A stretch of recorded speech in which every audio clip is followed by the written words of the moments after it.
வணக்கம் வாசகர்களே! என் கற்பனைகளின் எதிரொலியை உங்கள் காதுகளில் சேர்க்கும் ஆண்டாள் வெங்கட்ராகவன் ஒலிப்புத்தக தளத்திற்கு உங்களை அன்புடன் வரவேற்பது உங்கள் ஆண்டாள். இன்னைக்கு நாம கேட்க போற கதை அகமால வந்த அகவாளனே. கதையின் குரலாய் நான் ஆர்ஜே காமாட்சி. இந்த கதை பிடிச்சிருந்தா லைக் பண்ணுங்க, ஷேர் பண்ணுங்க. கதைய பத்தின கருத்துக்களை மறக்காம கமெண்ட்ல சொல்லிட்டு போங்க. இப்பதான் புதுசா சேனலுக்கு வரீங்கன்னா சேனலை சப்ஸ்கிரைப் பண்ணிட்டு பக்கத்துல இருக்க பெல் ஐகானை தட்டி விடுங்க. அப்பதான் நாங்க போடுற கதைகளோட நோட்டிபிகேஷன் உங்களுக்கு உடனுக்குடனே கிடைக்கும். வாங்க கதை கேட்டு ரசிக்கலாம். அத்தியாயம் 17. வீட்டிற்கு வந்ததும் நறுவி நேரே தங்கள் அறைக்குள் சென்றுவிட இளங்கோ அண்ணனுக்காக காத்திருந்தபடி அமர்ந்திருந்தான். சென்று புத்துணர்ச்சி பெற்று வந்த அறிவாளன் அமைதியாய் அமர இளங்கோ அண்ணனையே பார்த்தான். போய் பாட்டியை கூப்பிடுடா என்று அவன் கூறுகையில் வெளியே வந்த நறுவி இம்முறை கணவனை தடுக்கவில்லை. சுந்தரவல்லி வெளியே வந்து என்னையா ராசா என்று கேட்க காமாட்சி தன் அறையை விட்டு வரவில்லை. மாமியாரிடம் யார் பேச்சு வாங்குவதென்று உள்ளேயே படுத்துக் கொண்டார்.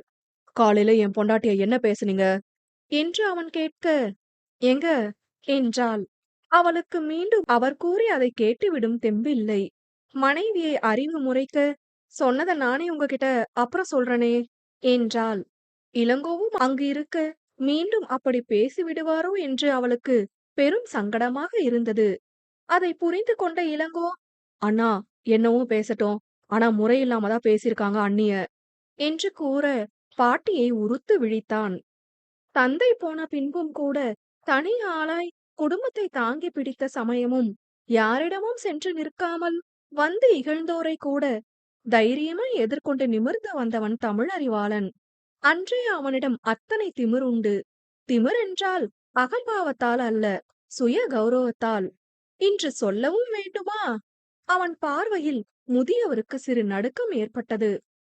என்ன சொன்னீங்கன்னு தெரியல, ஆனா என் பொண்டாட்டிய முறை தவறி பேசுறது இதுவே கடைசி முறையா இருக்கட்டும் என்று எச்சரித்தவன் குரலில் பெரும் அமைதியும் அழுத்தமும். என்ன போட்டு கொடுத்தாலாமா என்று அவர் சடைத்து கொள்ள, போட்டு கொடுத்து உங்களுக்கு பேச்சு வாங்கி தரணும்னு எனக்கு எண்ணம் இல்ல பாட்டி. எனக்கு வந்த கோபத்துக்கு நானே காலையில பேசிட்டேன். போட்டுதான் கொடுக்கணும்னா அப்பவே அவரை கூப்பிட்டு சண்டை இழுத்திருப்பேன் என்று நறுவியே பட்டென பேசிவிட்டாள். இளங்கோ அப்படி சொல்லுங்க அண்ணி என்று மனதோடு சபாஷ் போட்டுக்கொள்ள சுந்தரவல்லி அடுத்து பேசும் முன், உங்க புள்ள போனதுக்கு பிறகும் உங்களுக்கு உரிமை உண்டுன்னு தான் அமைதியா இருக்கேன். பேரன் பாட்டிய குறைச்சு பேசிட்டான்னு அப்புறம் நீங்க என்ன சொன்னா நான் பொறுப்பாக மாட்டேன். அவள பேசுற ஒவ்வொரு வார்த்தையும் என்னையும் வந்து சேரும்னு நினைவுல வச்சுக்கோங்க. அடுத்த முறை சும்மா பேசிட்டு இருக்க மாட்டேன். பெரியப்பாக்கு போன் போட்டு கூட்டிட்டு போக சொல்ல எனக்கு நொடி போதாது. உங்க வயசுக்கு நான் குடுக்கற மரியாதைக்கு ஏத்த போல இருந்துக்கோங்க என்று கூறினான். என்னையா அவ சொல்லி கொடுத்து பேசுதியா என்று அவர் பொய் கண்ணீர் சிந்த, அவகிட்ட மன்னிப்பு கேளுங்க பாட்டி என்றான். நறுவியை இதை எதிர்பார்க்கவில்லை. அப்படி போடுன அருவாள என்று இளங்கோ மேலும் குதூகலித்தான். இத்தனை வயதுடையவரை மன்னிப்பு வேண்ட வைப்பது நறுவிக்கே கொஞ்சம் சங்கடமாக இருந்தது. ஏங்க என்று அவள் கூற, அவங்க உன்னை மட்டும் பேசல, உனக்குள்ள இருக்கிற என்னையும் சேர்த்து பேசிருக்காங்க என்று அழுத்தி கூறினான். பாட்டியிடம் திரும்பி, கேளுங்க பாட்டி என்று அழுத்தமாய் கூற, ஏண்டா இந்த வீட்ல எனக்கு அவ்வளவுதான் உரிமையா என்றார். உரிமை எகத்தாளம் பேசுறதுல இல்ல, அதே நேரம் நம்பிக்கையால அழிய போறதும் இல்ல என்று அவன் கூற அவருக்கு கண்மண் தெரியாத கோபம் வந்தது. அவ சொன்னாலே நீயா நானான்னு வந்தா என் புருஷன் எனக்கு தான் பேசுவாருன்னு நல்லா கொம்பு சீவி விட்டுதானே சொல்லிருக்கா என்று அவர் கூற அவரை இன்னும் முறைத்து பார்த்தான். பாட்டி என்று அவன் மீண்டும் அழுத்தமாய் அழைக்க, மன்னிச்சிடுமா என்று கோபத்துடன் கூறியவர், உன்னைய சீராட்டி வளர்த்ததுக்கு நல்ல மறுவாதி காட்டி புட்டடா ராசா என்று விட்டு வெடுக்கென முகத்தை திருப்பிக் கொண்டு சென்று விட்டார். எதுக்கு இப்படி என்பதை போல் நறுவி அவனை பார்க்க, வெளுத்துடுவான் உன்ன. சும்மா பேச பேச போனா போகுதுன்னு விட்டா இன்னும் தான் பேச்சு. உனக்கு என்னடி அவசியம் பேச்சு வாங்க? உனக்கு எப்படியோ, எனக்கு என் பொண்டாட்டி பேச்சு வாங்க கூடாது என்று அவளுக்கும் ஒரு போடு போட்டுவிட்டு சென்றான். அவன் சென்ற திசையை திகைத்து பார்த்தாள். உள்ளம் குளிர்ந்து கண்களை இன்ப ஊற்று நிறைத்தது. மெல்லிய புன்னகையும் அரும்பாய் துளிர்த்தது. அண்ணி என்று இளங்கோ அழைக்க கண் துடைத்து கொண்டு அவனை ஏறிட்டாள். ப்ளீஸ் அண்ணி, எதுவா இருந்தாலும் அண்ணா கிட்ட சொல்லுங்க. சும்மாலாம் இருக்காதீங்க. உங்கள யாரும் என்னமோ பேசுவாங்க. நாங்க பாத்துட்டு இருக்கணுமா? என்று அவன் கேட்க, அழகாய் புன்னகைத்தாள். பின் அவளை திசை திருப்பும் பொருட்டு கோவில் சென்று வந்ததைப் பற்றி பேசியவன் சமையல் வேலைகளிலும் அவளுக்கு உதவ வேலையும் விரைவே முடிந்தது.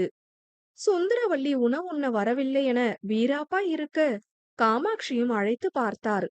எதுக்குடி உன் மவன நல்லா பேசுன்னு உள்ள போய் உட்கார்ந்துகிட்டல்ல, இப்ப என்ன என் மேல அக்கறை உனக்கு என்று அவரையும் திட்ட தனக்கெதற்கு வம்பு என்பதாய் சென்று விட்டார். அனைவரும் உண்டு முடிய வயதானவரை பட்னி போட்ட பாவம் தனக்கெதற்கென்று உணவெடுத்துக் கொண்டு அவர் செல்ல மறுத்து பேசாமல் முறைத்து பார்த்துவிட்டு உண்டார். சில நிமிடங்களில் அனைவரும் உறங்க சென்றுவிட தளர்வாய் தானும் சென்று படுத்தாள் நறுவி. ட்ரெஸ் எதுவும் மாத்திக்கலாம்ல நவி என்று அவன் கேட்க, இருக்கட்டுங்க, இதுவே ஃப்ரீயா தான் இருக்கு என்று கூறிக்கொண்டாள். அவள் தவறாக நினைப்பாளோ என்ற சிறு தயக்கத்துடன், நைட்டிலாம் போட மாட்டியா நீ என்று அவன் கேட்க, இல்லங்க, போட மாட்டேன் என்றாள்.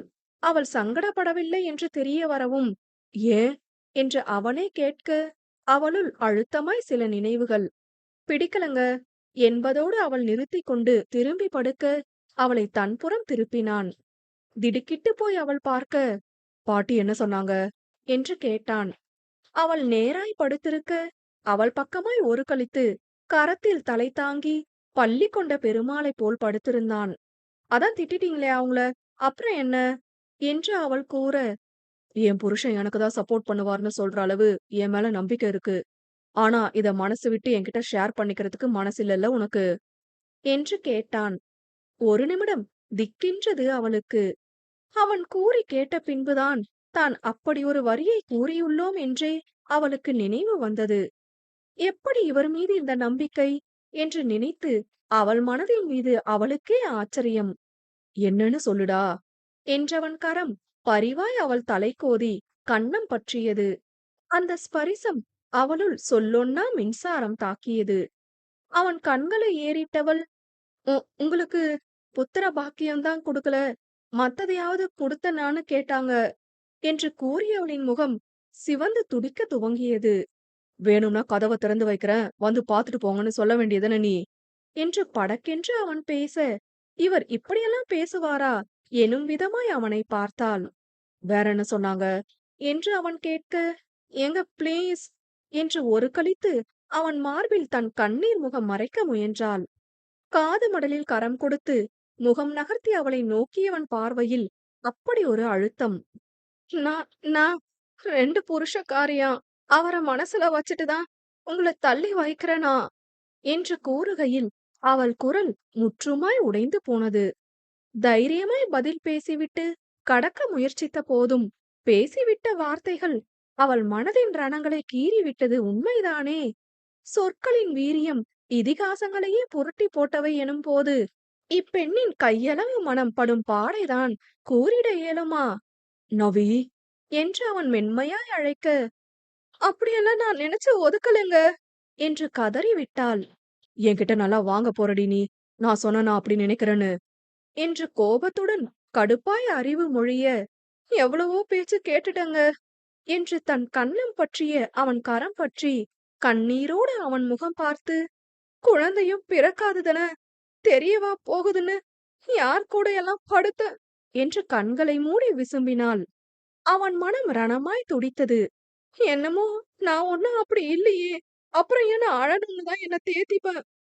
ஆனாலும் எனக்கும் வலிக்கும் தானே, யார்கிட்ட சொல்லி அழன்னு அதையும் விட்டுட்டேன் என்று அவள் விசும்பலோடு கூற, நான் இருக்கண்டி உனக்கு என்று அவள் முகம் பற்றி கூறினான்.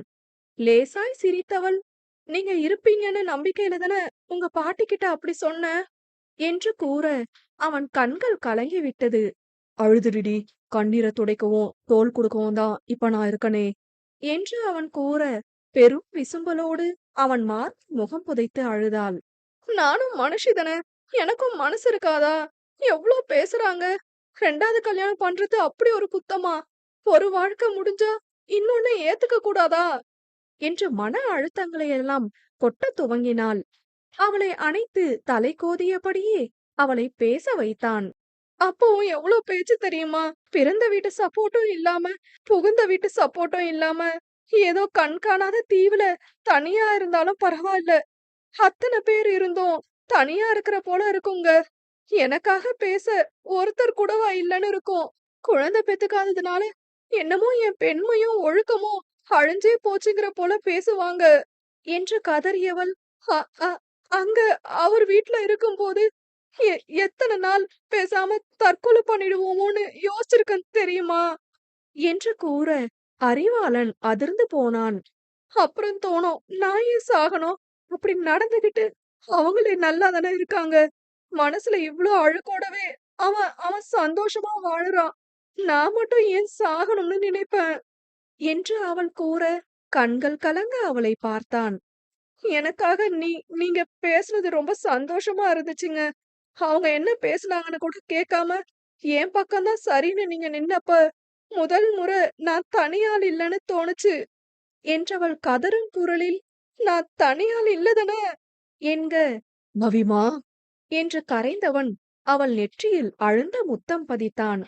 இம்முறை எந்தவித தயக்கமும் இன்றி மனமார அவன் முத்தம் ஏற்றாள். ரணப்பட்ட மனதிற்கு இதம் தந்ததாய் உணர்ந்தாள். அவள் உள்ளத்தில் ஜீவ ஊற்று பெருகியது. அவன் முத்தம் அவள் நெற்றியிலிருந்து கன்னத்திற்கு இடம்பெயர்ந்தது. அவன் சிகையை இறுக்கிக் கொண்டாள். அந்த செயல் அவன் உணர்வுகளையும் தட்டிவிட, எப்பவுமே நான் உனக்காக தாண்டி இருக்கேன். உனக்கு தான் தெரியல. என்றவன் அவள் கண்களை பார்த்து, தெரிஞ்சுக்கோ. ம்ஹும். புரிஞ்சுக்கோ.